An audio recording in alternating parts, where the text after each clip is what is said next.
Tov. Today's daf is Nazir daf test, Nazir 9, and we're going to start on daf test Amud Aleph. We're at the Mishnah, where the Mishnah tells us if a person says Hareini Nazir min agrogaros min atavela, let's say a person says I'm a Nazirite from figs or from pressed figs. These are not ways you can be a Nazirite. We know that you can be a Nazirite from wine, from cutting your hair, from a dead body, but figs has nothing to do with being a Nazirite. So then under those circumstances, Beis Shammai says you're still a Nazir. And the Gemara is going to ask why. Beis Hillel Omer Eino Nazir. Beis Hillel says under those cases you're not a Nazirite. So Amar Rabbi Yehuda gives a different explanation of this dispute. Rabbi Yehuda says Afkesh Amar Beis Shammai, even when Beis Shammai says you're a Nazirite, Lo Amru Ela Ba'Omer Harei Heinalai Karban. He's not saying that you're a Nazirite, but what he's saying is that he means to say that you're prohibited from the figs. That it's here the word Nazir according to Beis Shammai doesn't mean the technical term of a Nazir, but it means like separated. So Beis Shammai is saying that. So according to Rabbi Yehuda, Beis Shammai is not saying you're a Nazirite. He's saying that you're not allowed to eat figs. And Beis Hillel says that according to Rabbi Yehuda that you are allowed to eat the figs. So the Gemara says, Hareini Nazir min agrogros umin atvela Beis Shammai omrim Nazir. Beis Shammai says you're a Nazirite. And the Gemara asks, V'amai, why are you a Nazirite? The verse says, Mikol asher yasem gefen hayayin. The verse says, from everything that is done from the grapes of the wine. And this has nothing to do with grapes. So the Gemara's question is very simple. Why are you a Nazirite if you take a vow to be a Nazirite from figs? Gemara is going to give two answers to this question, but before we look at the Gemara's answer, it's important to just share Tosfos' answer. Tosfos quotes the Yerushalmi, and Tosfos says that the Yerushalmi says that the reason why Beis Shammai says you're a Nazirite is because he's at the position that figs are what's called a kinoi. Figs are in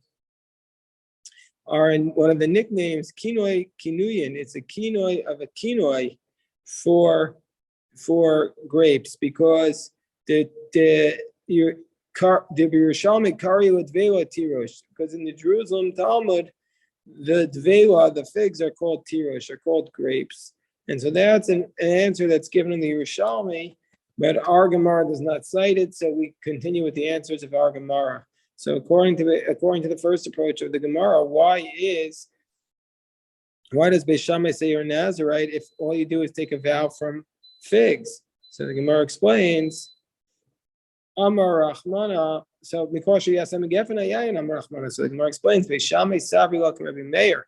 It's because Beis Shammai rules like Rabbi Meir. What does Rabbi Meir say? Rabbi Meir says, Ein Adam Motzi Dvarav Levatala. Rabbi Meir says that a person does not say words unnecessarily. What does this mean?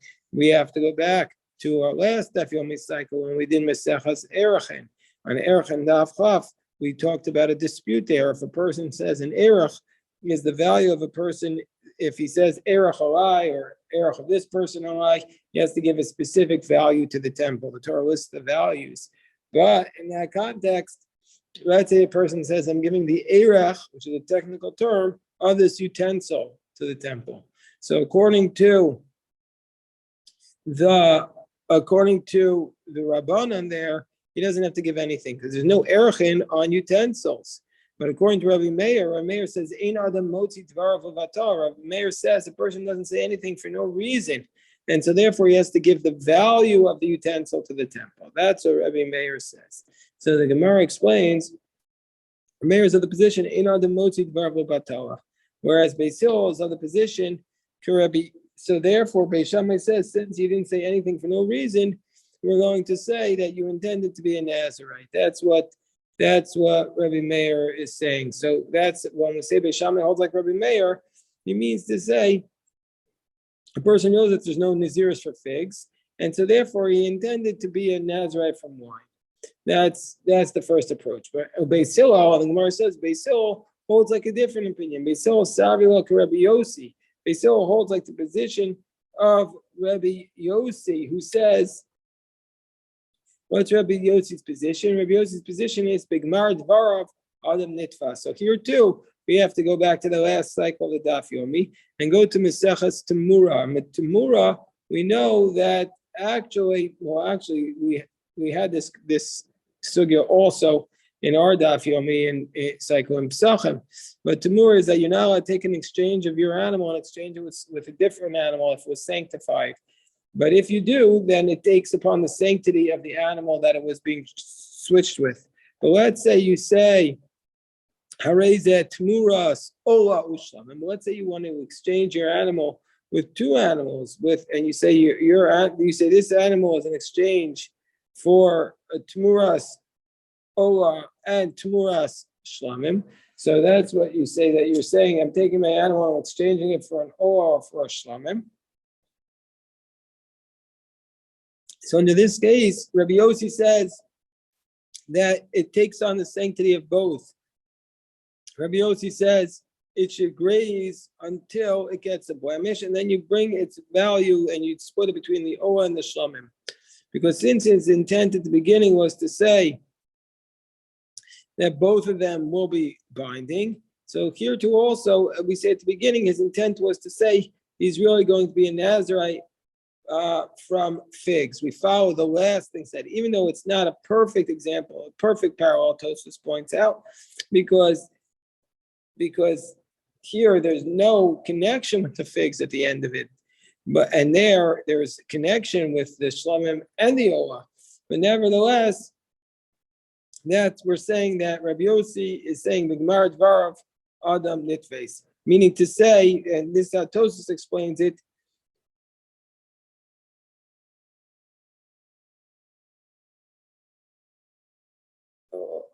Okay, we won't go into the Tosfos here, but Tosfos goes into how this is not exact parallel. So the Gemara continues. So what's Beis Hillel's position? He holds like Rabbi Yossi, who says, "The Gemara Dvar of Adam Nitfas v'hai neder upislo imahu." And so therefore, when the person makes the neder, with the neder, he says the Pesach. He explains the way to annul the vow. Because and this is how the Rush explains us, he's really revealed that he doesn't intend to make the vow at all, because he said something that he's not a Nazir with his last words. We still pay attention to his last words, and he said things that, because you can't be a Nazirite from figs. So the Gemara says, well, if that's the case, what about Beis Shammai? How's Beis Shammai going to understand it? Beis Shammai nami neder upislo imahu. So Beis Shammai also would have this problem, because he's making this vow and he's annulling it. So the Gemara explains that Beis Shammai savri la k'Rebbi Meir the Amar ein adam motzi dvar v'vatala. Beis Shammai, as we said before, he holds like Rebbi Meir, since the person doesn't say anything for no reason. But Kivan the Amar Areini Nazir, and once he said these words, indeed I'm a Nazirite, Havale Nazir. He's become a Nazir. And kika amar minat grogros minat tvela. And then when he says I'm a Nazirite from the figs, from the pressed cakes, with shulehu de kaase. So there he's intending to annul with shulehu de kaase. He's intending to annul the first vow, meaning to say he took a vow from the figs, and now he's saying he took a vow to be a Nazirite, and now he's saying from the figs, he's expressing regret. So basically, meaning to say he's expressing regret and he's trying to recant. And it's like a person who comes to a chacham to annul the vow that he's made to dedicate something to the temple. And so therefore, the chacham should find him a charata. And so that's what he's saying. He's saying, I'm a Nazirite, and now he's saying from figs, meaning to say, I regret this and I want to annul it. That's what he's trying to say. Beis Shammai l'tamayo da amri ein sheila b'akdish. Beis Shammai follows their position that you cannot do she'ela b'akdish. And once you make a vow to the temple, you can't annul the vow. And this phrase, and then he says, "Kiven the ein she'ela b'akdish, ein she'ela b'naziris." This is once you make a vow. Hakdish, since we say you can't undo a vow to the temple, also you can't undo a vow to Naziris, because we're going to compare the two. This phrase, Ein She'ela B'Hakdish, has to give us a Musar Haskel in life. That when a person takes a holy bath, a person shouldn't start questioning their holy bath, shouldn't start double questioning it.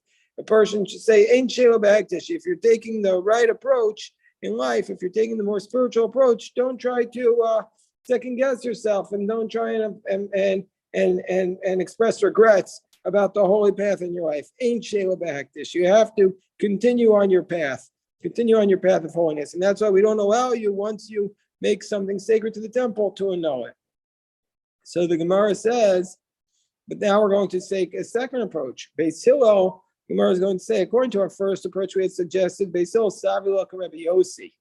That Beis Hillel holds like Rabbi Yossi, who says, Gemara Dvarim Adam Nitvas. But now the Gemara is going to take a second approach. But normally in most Masechtas, it would have introduced the second approach with some words. But here, watching the Nazir is Meshuna, the language of Nazir is different, so it just starts it. It says Beis Hillel Savik Rabbi Shimon. Another approach is to say that Beis Hillel not necessarily holds like Rabbi Yossi, but he holds like Rabbi Shimon. And what does Rabbi Shimon say? That Rabbi Shimon Poter Shelo Hisnadev Kederach HaMisnadvim. That Rabbi Shimon says that if you make a vow and you didn't do it in the normal way, he exempts you.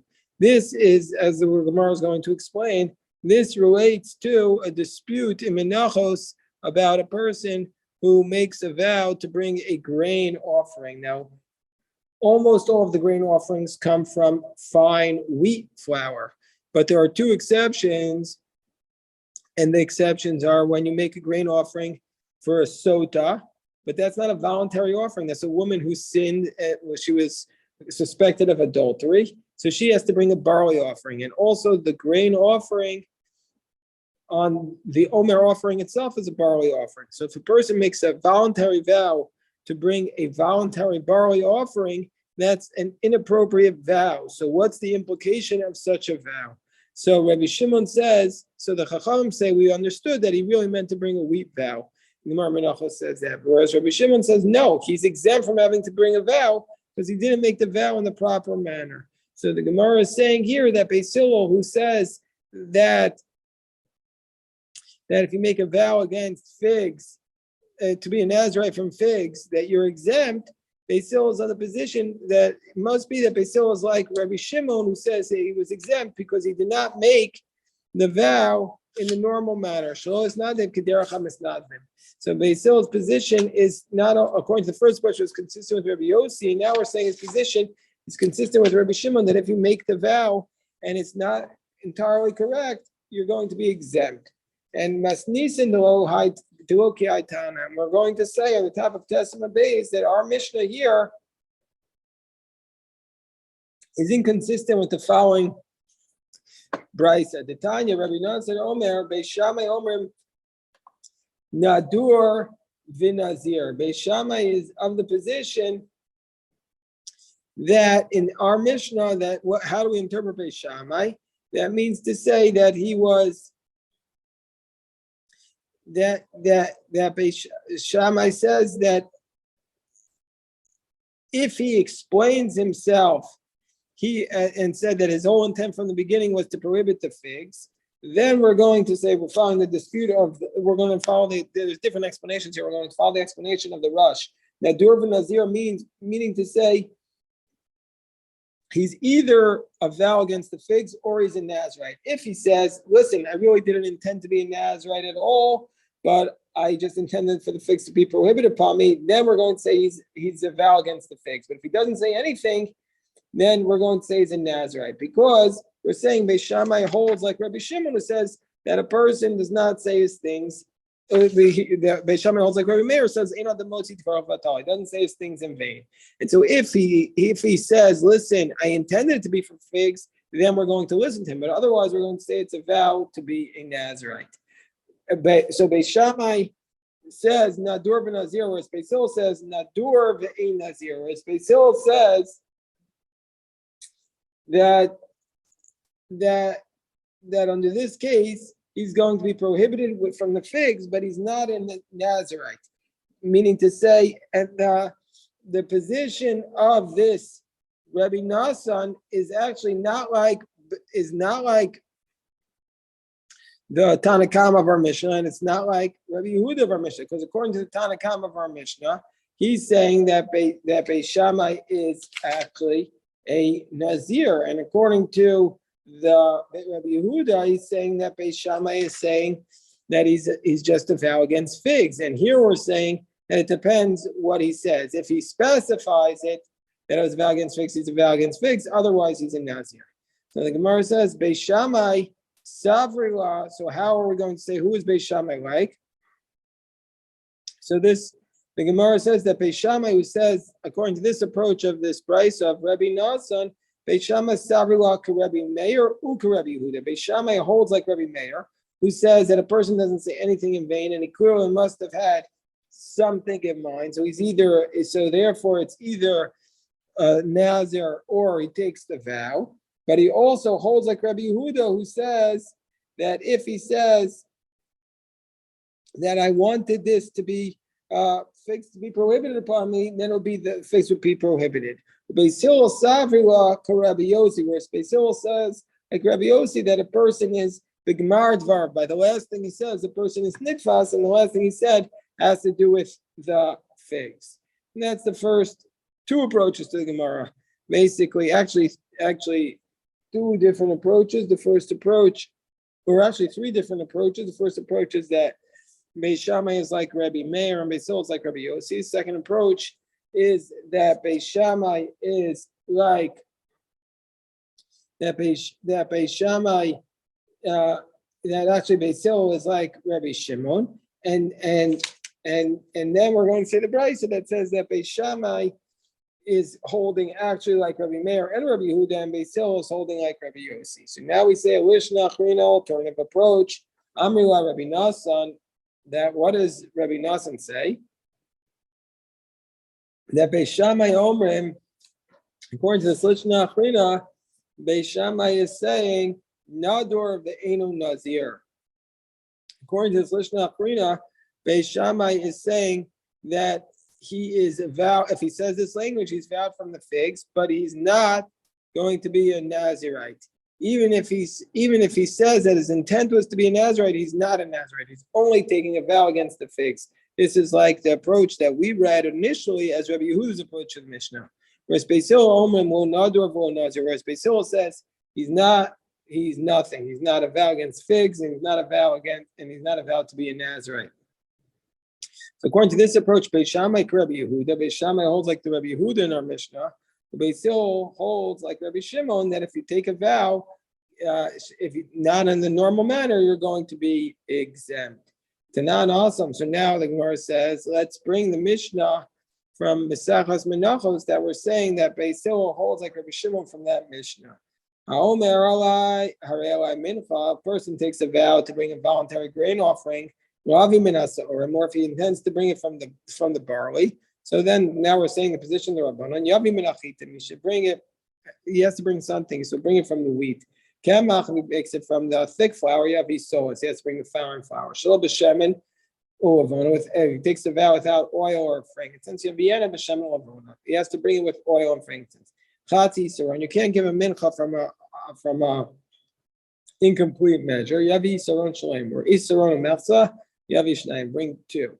So the Rabbanan say that even if your vow is not perfect, we assume you intended to give a mincha and we make it correct. Whereas Rabbi Shimon says you're going to be exempt under these circumstances. Why? So it's not that and this is the approach we just attributed to Beis Hillel, because since he didn't make the vow in the proper manner, therefore we're going to say the vow is exempt. Ma'antana, who is the author who says the Kiyamar Harei I mincha min asara maybe minachitim? Who is the author of our Mishnah? Who's the Tanakama who says that if he says I intend to bring a mincha from the barley, a voluntary offering, we're going to say you bring it from the wheat. So says Chizkiah bin Machokesh Shnuya. So Chizkiah says this Tana is the same dispute as Beis Shammai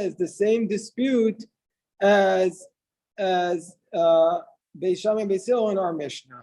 And the position of the Tanakama in Menachos is like Beis Shammai here. Machokesh Shnuya Beis Shammai. And I'll prove to you, says Chizkiah, that this is Beis Shammai from our Mishnah. Rav Amri Beis Shammai, didn't Beis Shammai say Ki Amar Minat Grogeros Minat Vela Have Nazir, that if you take a vow against figs, you're actually a Nazir, right? Hachanami, so too in our case over here. If you take your vow to bring a voluntary barley offering, maybe minachitim. You bring it from the wheat. So Chizkiah says that the dispute in our Mishnah here in Nazir is the same dispute there. It's just Beis Shammai is like the Rabbanan, and Beis Hillel is like Rabbi Shimon. But the difficulty with this is we know that generally speaking, we want the anonymous position of the rabbis to be like Beis Hillel because the halacha is like Beis Hillel. So therefore, Rabbi Yochanan gives a different answer. Rabbi Yochanan says, "Afilu tema divrei hakol." You could say that the anonymous position of the Tana Kama in Menachos, where you say you take a vow from the barley, you bring from the wheat, is consistent with both Beis Shammai and Beis Hillel. Why?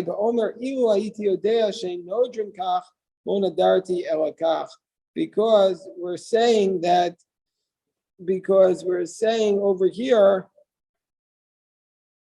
that this case,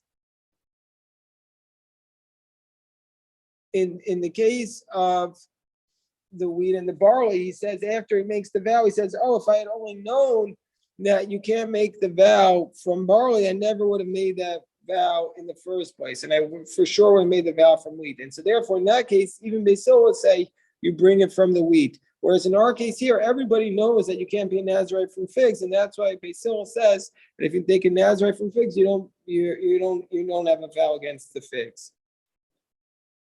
So Amar Chizkiah, so now Chizkiah says about this law that if you take a vow against to bring a barley offering, that the Tana Kama says you bring it from the wheat. Chizkiah says Lo shanu el min ha'sa'orim. That's only the case if you make the vow not to bring it from barley.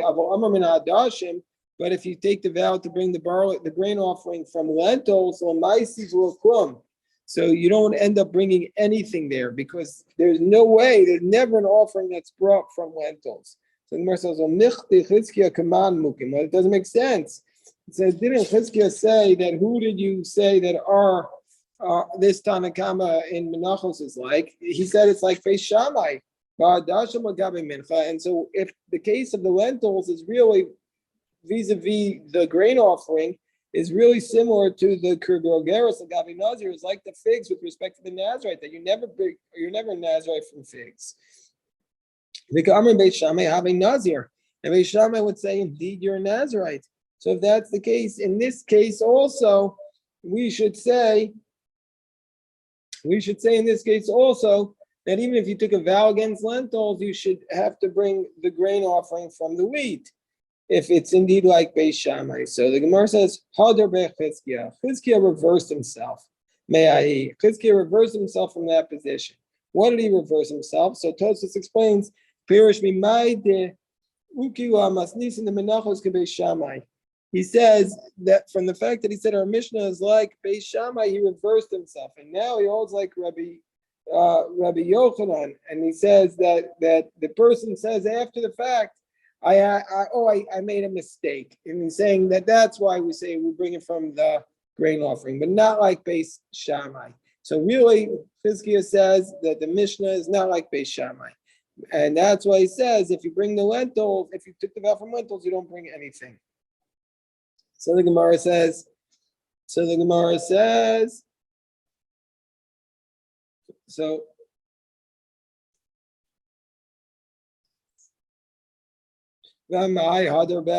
did he reverse himself? So Gemara explains, Amarava masnisin kashite, because the Mishnah was difficult for him. Why was the Mishnah difficult for him? Why did the Mishnah say that he took a vow only against barleys? If you're correct that it's really that our Mishnah is like Beis Shammai, it should have said even if he took the vow against lentils. So we see from here. The Ella Sabra Chizkiah. So therefore, Chizkiah must be in the position. Kikamar Beis Shammai Hasam to Rabbi Yehuda. Must be that when Beis Shammai says his position in our case over here, meaning the Mishnah in Nazir, when he says the Mishnah over there, he says Hareini Nazir Minagir Groros. It doesn't mean he's a Nazirite, but it means it's like Rabbi Yehuda that we're going to say under that case that he is a vow from figs. And so there, this is the case where he said after the fact, I intended to be a vow only from figs, Rabbi, and so therefore he holds like Beis Shammai, like Rabbi Yehuda, who says that if you're a vow from the figs, it means that you took a vow against the figs, because that and so that's the case. But you wouldn't be a Nazirite at all, and just like you wouldn't if you took a vow to bring a barley offering from the lentils, you wouldn't bring a barley offering at all. Rabbi Yochanan Amar, a film in Adashim. Rabbi Yochanan says, according to Tanna Kamma in the Mishnah Menachos, even if you take the vow against the lentils, if you specified it after, you would even have to bring the grain offering. So the Gemara says, but why? Rabbi Yochanan Huda Amar Ba'omer Ayisi, Ba'omer Ilu Ayisi Yodei Shein Nodrin Kach on a Dardikach. How could Rabbi Yochanan say that? Rabbi Yochanan would said if I had known that he said Ukimta is where you said if I had known that you can't bring it from lentils, I never would have made that vow. But everybody knows that. You can't say that a person didn't know you can't bring a grain offering from lentils. So the Gemara says, no, it's Bar of the Chizkiah who come. Rabbi Yochanan is saying, I'm explaining the Gemara according to you, Chizkiah. Why did you say Beis Shammai doesn't hold like the position the Tanna Kamma Menachos? Because Mishum Delo Katanim and Adashim. Because the Mishnah said from barley, not from lentils. Or maybe our Mishnah, maybe you're reading it improperly. Maybe our Mishnah is a Lomi Baya Mishnah. Not only if he says from Adashim, would we say that he has to bring it from the wheat? Because he might have said, oh, he's really trying to reverse himself, and that's why he said the lentils, and we don't allow you to. It's full such a rishon. We grab the first thing you say. We don't allow you to reverse yourself. But even in case but not only that, but even in the case where you took the vow from barley, where you certainly intended to bring it from the wheat offering. You might have said